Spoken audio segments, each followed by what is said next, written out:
Bison படத்தோட success meet அதுல ரஞ்சித் அவர்கள் சர்ச்சைக்குரிய நிறைய விஷயங்களை பேசியிருக்காரு. என்னென்ன பேசியிருக்காரு, அது எதெல்லாம் நமக்கு பொலிட்டிக்கலா கரெக்டா இருக்கு, இல்ல பொலிட்டிக்கலா எது இதெல்லாம் கொஞ்சம் மாத்தி திருத்தி பேசியிருந்தா நல்லா இருக்கும்ன்றது தான் இந்த வீடியோவில் நம்ம டிஸ்கஸ் பண்ண போறோம். ஃபர்ஸ்ட் ஆஃப் ஆல் பைசனை பத்தி பேசுவோம். பைசன் என்னை பொறுத்த வரைக்கும் ரொம்ப அற்புதமான ஒரு காவியம். மாரி செல்வராஜ் எப்படி சொல்றாரு, என்னுடைய படங்கள்லாம் ஒரு புத்தகங்களா இருக்கணும்னு நான் நினைக்கிறேன்னு. கண்டிப்பா அப்படி ஒரு கண்டென்ட் இருக்கக்கூடிய ஒரு படம். ஏன்னா யாரையுமே ஹர்ட் பண்ணாமல் ஒரு கண்டென்ட் எடுத்துகிட்டு போய் சேர்க்கறதுன்றது சாதாரண விஷயம் இல்லை. ஏன்னா எல்லார் பக்கத்துலையும் ஒரு நியாயம் இருக்கும். அந்த நியாயத்தை சொல்லி ஒரு கண்டென்ட்டை ரீச் பண்ண வைக்கிறதுன்றது சாதாரண விஷயம் கிடையாது. அந்த ஈக்குவாலிட்டியை ரொம்ப சரியாக ரொம்ப கரெக்டாக மாரி செல்வராஜோடைய படங்களில் காட்டுவார். அவருக்கு ஒரு பெரிய ஹேட்ஸ் ஆஃப். அண்ட் இதில் ஃபர்ஸ்ட் ஆஃப் ஆல் ரஞ்சித் அவர்களை பொறுத்த வரைக்கும் எப்பயுமே என்ன பண்ணுவார்னா, அவருடைய லைஃப்பில் என்னென்ன நடந்ததுன்றதை ஃபர்ஸ்ட் ஆஃப் ஆல் பேசி ஆடியன்ஸுக்கு வந்து ஞாபகப்படுத்திடுவார். அதுக்கப்புறமா தான் மெயின் கண்டென்ட்லாம் என்ன இருக்கோ அதெல்லாம் பேசுவார். அதில் ஃபர்ஸ்ட் என்ன சொல்கிறாருன்னா, நிறைய விஷயம் பேசியிருக்காரு. அதில் நான் நோட் பண்ண பாயிண்ட்லேருந்து ஃபர்ஸ்ட் செகண்டுன்றதை பேசுகிறேன். அண்ட் அவரே ஒரு இடத்துலையும் சொல்லியிருந்தார். என்ன சொல்லியிருந்தாருன்னா, நான் பேசுறது வந்து நிறைய பேர் வெட்டி ஒட்டி முன்னாடி பின்னாடி மாற்றி வச்சிடுறாங்க, அது ரொம்ப கஷ்டமாயிடுது. அதனால் அப்படி எதுவும் தவறுதெல்லாம் நம்ம பேசிடக்கூடாதுன்றதுக்காக அவர் பேசின ஆர்டர்லேருந்தே நம்ம ஒரு பாயிண்ட்டாக பேசுவோன்றதுக்காக தான் இந்த ஒரு வீடியோ. ஒரு 5 பாயிண்ட் தான் நம்ம எடுத்துக்கோம். அதை ஃபர்ஸ்ட் என்ன சொல்றாருன்னா, ரஜினி நடித்த எல்லா படமும் நல்ல படமா அப்படின்ற மாதிரி கேட்குறேன். நான் என்ன கேட்குறேன், அதில் அவர் பேசும்போது சொல்லியிருந்தார், ரஜினி சார் வந்து எனக்கு ஒரு படம் பண்ணலான்றத சொல்கிறாரு. கபாலி ஒரு மிகப்பெரிய வெற்றி, அதுக்கப்புறம் காலா பண்ணுறோம், இப்படி ஒரு விஷயம் போயிட்டு இருந்ததுன்னு. காலாவையும் கபாலியும் வந்து ஒரு வெற்றிகரமான படமாக எடுத்துக்க மாட்டாங்க. அப்போ ரஜினி சார் பண்ண எல்லா படமுமே நல்ல படமா அப்படின்னு கேட்குறாரு. எனக்கு அது ரொம்ப தப்பாக இருந்தது. ஏன் அது தப்பாக இருந்ததுன்னா, இப்போ நம்ம ஒரு கண்டென்ட் பண்ணுறோம்னா அந்த கண்டென்ட் மேலே விமர்சனம் வச்சா பரவாயில்ல.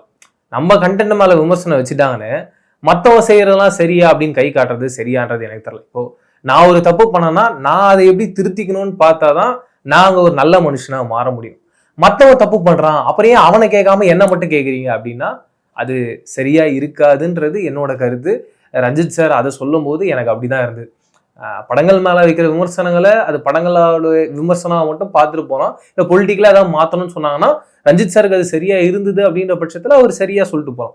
இல்லை ஒரு பிடிக்கலனாலும் அதை ஸ்கிப் பண்ணிட்டு போகலாம். பட் எதுக்கு மற்ற ரஜினி சாருடைய படங்களை அவர் கம்பேர் பண்ணும், மற்ற ரஜினி சாருடைய படங்களுடைய இயக்குநர்களை அது ஹர்ட் பண்ற மாதிரி இருக்கணும்ல, அதை கொஞ்சம் யோசிக்கணும்ல. ஏன்னா எல்லா இடத்துலையும் என்ன பேசுறாங்கன்னா, ஈக்குவாலிட்டியா இருங்க, எல்லாருமே ஈக்குவல் இங்க அப்படின்றத பேசுறாங்க, யாரையும் ஹர்ட் பண்ணாதீங்கன்றத சொல்றாங்க. இப்படி ஒரு பாயிண்ட் பேசும்போது மற்ற டைரக்டர்ஸுக்கு கண்டிப்பா ஹர்ட் ஆகலாம். இல்லை அப்படி நம்ம ஒரு மேடையில பேசும்போது எல்லாத்தையும் யோசிச்சு தானே நம்ம கரெக்டா பேசணுன்றதான் என்னோட கருத்தா இருந்து. அதுக்கு அடுத்தபடியா ரெண்டாவது ஒரு பாயிண்ட், இந்த காலா படத்துல வந்து ராவணனை எப்படி ஹீரோவா காட்டலாம், அது தப்பு இல்லையா அப்படின்ற கேள்வி எனக்கு கேட்குறாங்க. ஏன் யாரை வேணா ஹீரோவா காட்டலாமே அப்படின்றத சொன்னார். ரொம்ப சரியான பாயிண்ட். யாரை வேணா எப்படி வேணா ஹீரோவா காட்டலாம், அது ஒரு கிரியேட்டரோட ஒரு சுதந்திரம், அதுல யாரும் டிஸ்டர்ப் பண்ண போறது. பட் யாரை வில்லனா காட்டணும்னு ஒன்று இருக்குல்ல. இப்போ ராவணனை ஹீரோவா காட்டணும்னா ஆப்வியஸா நீங்க ராமரை தான் வில்லனா காட்டணும், வேற வழியே இல்லை. அப்படி இருக்கும் பட்சத்துல இத்தனை வருஷங்களா ஒரு மிகப்பெரிய ஒரு படைய வந்து அவரை கடவுளா வழிபட்டுட்டு இருக்காங்க, இன்னும் வழிபட்டுட்டும் இருக்காங்க, இதுக்கப்புறமாவும் இருப்பாங்க. அப்படிப்பட்ட ஒரு நபரை வந்து நீங்க ஏதோ தப்பா போர்ட்ரே பண்றது, இல்ல ஒருத்தரை மேல தூக்கி காட்டணும் அப்படின்றதுக்காக ஏதோ ஒரு இடத்துல அவர் டிஸ்டர்ப் பண்றதுன்றது எப்படி சரியா இருக்கும்? ரஞ்சிதா நான் சொன்ன அதே பாயிண்ட் தான் நம்மளும் சொல்றேன். என்னன்னா, இப்ப நம்ம இங்க உயர்ந்தவன் தாழ்ந்தவன் யோசிக்கிறதுனால தானே இங்க ஈக்குவாலிட்டி அப்படின்றது பிரேக் ஆகுது. இப்ப ராவணன் அப்படின்ற கேரக்டரை உயர்த்தினதுனால என்ன ஆகுது, ராமர் அப்படின்ற கேரக்டரை கொஞ்சம் தாழ்த்தணும் அப்படின்ற இடத்துக்கு கட்டாயத்துக்கு அந்த கதை தேவைப்படுது. அதை ரஞ்சித் நான் பண்றேன். அப்படி இருக்கும்பொழுது ராமர் அவர்களை வழிபட்டு இருக்கவங்களே எல்லாருக்குமே அது ஹர்ட் ஆகும்ல. தொடர்ந்து ஈக்குவாலிட்டியை பத்தியும் ஒருத்தங்களை ஹர்ட் பண்ணக்கூடாதுன்னு பேசுறவங்களுடைய படத்துல இப்படி ஒரு பாயிண்ட்டை நம்ம வைக்கிறோமே, இது மற்ற மக்களை ஹர்ட் பண்ணாதா அப்படின்றத யோசிச்சிருக்கலாமே அப்படின்றதா என்னுடைய ரெண்டாவது கருத்தா இருக்கு. மூணாவது ஒரு பாயிண்ட் சொல்றாரு. என்னன்னா, 300க்கும் மேல படங்கள் இங்க ரிலீஸ் ஆகுது. பட் யார் படங்கள்லாம் சர்ச்சைக்கு உள்ளாகுதுன்னா, ரஞ்சித் ஆகிய என்னுடைய படம், அதுக்கு அடுத்து மாரி செல்வராஜ் படம், இப்ப வெற்றிமாறன் அவர்களும் சேர்ந்திருக்காரு, இவங்களுடைய படங்கள்லாம் சர்ச்சைக்கு உள்ளாகுது அப்படின்னு பேசுறேன். எனக்கு மாரி செல்வராஜ் சாருடைய படமா இருக்கட்டும், வெற்றிமாறன் சாருடைய படமா இருக்கட்டும், அதுல வந்து தொடர்ந்து நான் பாக்குறது என்ன அப்படின்னா, எல்லாருமே ஈக்குவலா இருக்கணும் அப்படின்றதான் பெரும்பாலான சீக்வன்ஸ் அதை தான் சொல்லுது. அவங்க அதை நோக்கி தான் பயணிச்சுக்கிட்டு இருக்காங்க. ரஞ்சித் சாரோடைய ஒரு சில பாயிண்ட்ஸ் வந்து மற்றவங்களை டிஸ்டர்ப் பண்ணலாம். எப்படி டிஸ்டர்ப் பண்ணலாம்னா, எக்ஸாம்பிள் சொல்றானே, ஒரு சில இடங்கள்ல வந்து வேற ஏதோ ஒரு கடவுளை பெருசா காட்டுறாங்க. நான் எந்த கடவுள் அப்படின்றதெல்லாம் சொல்ல விரும்பல. அப்படி காட்டுறதுனால இன்னொரு பக்கம் என்ன பண்றாங்க, ஒரு சில கடவுள்களை தாழ்த்தணும் அப்படின்ற மாதிரியான சீன்ஸ் அவங்க வைக்கல. பட் பாக்குற ஆடியன்ஸுக்கு நமக்கு அப்படி ஃபீல் ஆகுது. கண்டிப்பா பாக்குற ஆடியன்ஸ்க்கு அப்படி ஃபீல் ஆகும்ன்றது ஒரு கிரியேட்டரா அவர் தெரிஞ்சிருக்கும்ல. இது உடனே கேட்பீங்க, எந்த படத்துல என்ன சீன் நீங்க சொல்றீங்க, நீங்க அதை டைரக்டா சொல்லலாமே. என்னன்னா, தங்கலான் படத்துல வந்து ராமானுஜரை கும்பிடுற மாதிரியான ஒரு டீம் இருப்பாங்க. அவங்க எல்லாருமே பூநூல் போட்டுக்கிட்டு அவங்க சாமியை கும்பிட்டுட்டு இருப்பாங்க. உண்மையாவே அப்படிதான் எல்லாருமே இருந்துகிட்டு இருக்காங்க. அவங்க தனியா ஒரு வழிபாடு இருந்துகிட்டு இருக்காங்க. ஒரு இடத்து மேல இவங்க வந்து ஒரு பசி பட்னின்னு இருக்கும்பொழுது அங்க இருக்க அதாவது பாத்தீங்கன்னா பசுபதி தான் அந்த ராமானுஜர் அவர்களை கும்பிடுறவரா இருப்பாரு. அவங்களுடைய சீடர்கள் எல்லாருமே இருப்பாங்க. அவங்க எல்லாரும் அந்த பசியின் காரணமா வந்து அந்த இறைச்சியை போய் சாப்பிட்ற மாதிரியான ஒரு சீன் பண்ணியிருப்பாங்க. நான் என்ன கேட்கிறேன், அந்த கதைக்கு அப்படி ராமானுஜருடைய கதையை சொல்லி இவங்க எல்லாரும் ராமானுஜரை வழிபடுறாங்க, அவங்க வெஜிடேரியன்ஸா இருக்காங்க, பசினால அவங்க நான் வெஜிடேரியனா மாறுறாங்கன்ற கருத்து தேவையா?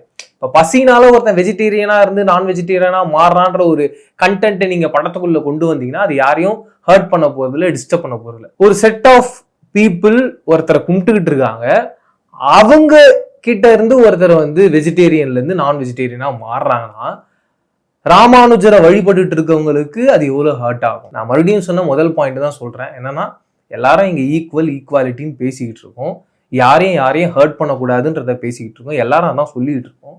அப்படி இருக்கும்பொழுது நாம எடுக்கிற படங்கள்லயும் அப்படிப்பட்ட சீக்வன்ஸ் இருந்தா தானே ஆடியன்ஸுக்கு அது முழுமையா போய் சேரும். நம்ம மறுபடியும் நாம நல்லவன் காட்டிக்கிறதுக்காக இன்னொருத்தனை கெட்டவனா காட்டுறது எந்த அளவுக்கு சரியா இருக்கும்ன்றத எனக்கு தெரியல. அதையும் நான் சொல்லணும்னு ஆசைப்பட்டிருந்தேன். அடுத்து 4வது பாயிண்ட், டூட் பட டைரக்டர் வச்சு செஞ்சிட்டாரு அப்படின்ற சொல்றாங்க. இது வந்து எனக்கு ரொம்ப கஷ்டமா இருந்துச்சு. ஏன்னா டூட் பைசன் ரெண்டும் ஒரே நாள்ல ரிலீஸ் ஆகுது. டூடுக்கு ஒரு மிகப்பெரிய வரவேற்பு இருக்கு, நம்ம தொடர்ந்து பார்த்துக்கிட்டே இருக்கும். பாக்ஸ் ஆஃபீஸ்லயும் வந்து டூட் இப்போ 100 crores கிராஸ் பண்ணிடுச்சு. என்னதான் அது விமர்சனமா பல பேர் பல விஷயங்களை பேசினாலும் கண்டிப்பா டூட் படத்துடைய டைரக்டர் ஒரு வெற்றிகரமான டைரக்டர்ன்றதுல டவுட்டே கிடையாது. அதுக்கு அவருடைய படத்தோட பாக்ஸ் ஆஃபீஸ் மிகப்பெரிய ஒரு எடுத்துக்காட்டா இருக்கு. ரஞ்சித் சார் இதுல பேசும்போது எனக்கு அதுல எப்படி புரிஞ்சுதுன்னா, டூட் படம் எல்லாரும் பெருசா பேசிட்டு இருந்தாங்க, ஆனா அந்த படம் வந்து அவங்க நினைச்சா மாதிரி இல்ல, மக்கள் ஆடியன்ஸ் அது வச்சு செஞ்சிருச்சுன்ற மாதிரி ஒண்ணு பேசுறாரு. இப்ப நாம பெரியார் ஆகணும், நாம நல்லா இருக்கணும், நம்ம கண்டென்ட் ஸ்ட்ராங்கா இருக்கு அப்படின்றத சொல்றது வேற. எல்லாரும் அந்த கண்டென்ட் நல்லா இருக்கும்னு யோசிச்சுட்டு போனாங்க, ஆனா பாத்தீங்களா அது எப்படி இருந்தது அப்படின்னு ஒருத்தரை மறுபடியும் ஹர்ட் பண்றாங்களே. அதுவும் டூட் படத்தோட டைரக்டர், இதுதான் அவருடைய முதல் படம். ரஞ்சித் சார் வந்து பல படங்கள் பண்ணிட்டாரு, பல படங்களுக்கு ப்ரொடியூசரா ஒர்க் பண்ணிட்டாரு. அப்படிப்பட்ட நபர் டூடுன்னு ஒரு ஹிட் படம், ஒரு பிளாக் பஸ்டர் படம் பண்ண ஒரு டைரக்டரை இப்படி விமர்சனம் பண்றது எனக்கு கஷ்டமா இருந்துச்சு. ஏன்னா அவர் இப்பதான் அவருடைய கரியரை ஸ்டார்ட் பண்ணிருக்கு. ரஞ்சித் சார் எப்படி இப்படி ஒரு பாயிண்ட்டை ஒரு அப்கமிங் டைரக்டர் மேல வச்சாருன்னு எனக்கு தெரியல. அப்படி ஒரு குற்றச்சாட்டு அவர் வளரும் போது வச்சிருந்தா அவர் இந்த அளவுக்கு ஒரு ஹைட்ஸ் வந்திருப்பாரா அப்படின்றத அவர் கொஞ்சம் யோசிச்சிருக்கலாமேன்றது என்னுடைய தாழ்மையான வேண்டுகோளா இருக்கு. ரஞ்சித் சார் வந்து அவர் மேல ஒரு பெரிய பார்வை இருக்கு, பொலிட்டிக்கலா ஒரு பெரிய விஷயங்களை பண்ணிக்கிட்டு இருக்காருன்ற ஒரு நல்ல எண்ணங்கள் இருக்கு. அதையெல்லாம் ஒரு மேடையில ஒரு பவர்ஃபுல்லா ஒன்று பேசணும்னு இப்படி பேசி ஒரு மொத்தமா உடைச்சிடுறாரோன்றது கஷ்டமா இருந்துச்சு. அப்படி பேசியிருக்க வேணாமேன்றது தோணுச்சு. 5வது ஒரு பாயிண்ட் சொன்னார். என்ன சொன்னார்னா, எல்லாருக்கும் ஒரு குரூப் இருக்கு. அவர் என்ன சொல்றாருன்னா, இப்ப இந்த சோசியல் மீடியால வந்து பைசன் படத்தை எல்லாரும் பெருமையா பேசிக்கிட்டு இருந்தாங்க, நமக்குன்னு ஒரு குரூப் இருக்கு அப்படின்றத சொல்றாரு. நான் என்ன கேட்கறேன்னா, இங்க ஏன் குரூப் இருக்கணும்? இந்த குரூப் இல்லைன்னா தானே ஈக்குவாலிட்டின்னு ஒண்ணே வரும். இப்ப ரஞ்சித் சாரே அவர் குரூப் இருக்குன்றத சொல்றாரு. எக்ஸாம்பிள் சொல்றேனே, இப்ப நான் வந்து ஒரு ஆங்கரா இங்க உட்காந்துட்டு இருக்கேன், ஒரு கேமராமேனா பின்னாடி உட்காந்துட்டு இருக்காரு, நான் ஒரு குரூப் சேர்க்கிறேன், கேமராமேன் ஒரு குரூப் சேர்க்கிறாருன்னா ஆட்டோமேட்டிக்கா அவங்க ஒரு பிரிவினை அப்படின்றது ஏற்பட்டுடும். நம்ம எல்லாரும் ஒரே குரூப் அப்படின்னு நினைச்சாதானே அவங்க ஒரு பிரிவினை இல்லாம இருக்கும். ஏன் ஃபர்ஸ்ட் ஆஃப் ஆல் குரூப்ன்றதே இருக்கு, அது இருக்கக்கூடாதுன்றதானே நான் நினைக்கிறேன். அது இருக்கக்கூடாதுன்னு எல்லாரும் பேசுறோம், எல்லாரும் ஈக்குவாலிட்டி நோக்கி தானே போயிட்டு இருக்கோம். அப்படி இருக்கும்போது நீங்களா வந்து உங்களுடைய வார்த்தைகள்ல உங்களுடைய செயல்பாட்டு மூலியமா ஒண்ணு காட்டிடுறீங்க ஒரு குரூப் அப்படின்றது இருக்குன்னு. அதுக்கப்புறம் ஏன் குரூப்பா இருக்கும்ன்றத சொல்றீங்க, அதுல இருந்து வெளியில வாங்க, அதுல இருந்து ஈக்குவாலிட்டிக்குள்ள வாங்கன்னு நீங்க பேசுறீங்க. என்ன வேணும்? வேற எதுவும் சொல்றதுக்கு இல்லை. அண்ட் பைசனை பொறுத்த வரைக்கும் இப்பயும் சொல்றேன், பைசனை மட்டும் இல்லாம மாரி செல்வராஜ் சார் எடுத்த எல்லா படங்களும் ரொம்ப பியூட்டிஃபுல்லா, ரொம்ப அழகான ஒரு படங்கள். ரஞ்சித் சார் எடுத்த படங்களும் நம்ம பயங்கரமா கொண்டாடி இருக்கோம். நட்சத்திரம் நகருகிறதெல்லாம் அவ்வளோ பியூட்டிஃபுல்லா ஸ்டேஜ் பண்ணியிருப்பாரு. இன்க்ளூடிங் தங்கலானும் அந்த ஒரு பாயிண்ட்டை தவிர ஒரே ஒரு இடத்துல அவர் வந்து டெக்னிக்கலா ஒன்று பண்ணியிருப்பாரு, டே அண்ட் நைட் எஃபெக்ட் ஒன்று பண்ணியிருப்பாரு. அதெல்லாம் அவ்வளோ ஈஸியாக யாரும் பண்ண முடியாது. அப்படிப்பட்ட ஒரு கிரியேட்டர் கிட்ட இருந்து இப்படிப்பட்ட விஷயங்களை அவர் பேசுறான்ற போது ரொம்ப மனசு கஷ்டமா இருக்கு. அவரே சொல்றாரு 300 படங்கள் எடுக்கிறாங்க, எங்க 3 டைரக்டர்ஸ் மட்டும் தான் உத்து நோக்கிக்கிட்டு இருக்காங்கன்னு. அப்படி உத்து நோக்கிக்கிட்டு இருக்க அவரு பொலிட்டிக்கலாவும் அவருடைய வாயில இருந்து வர வார்த்தைகளும் எந்த அளவுக்கு சரியா இருக்கணும்ன்றத அவர் யோசிச்சு பேசணும் இல்லையா?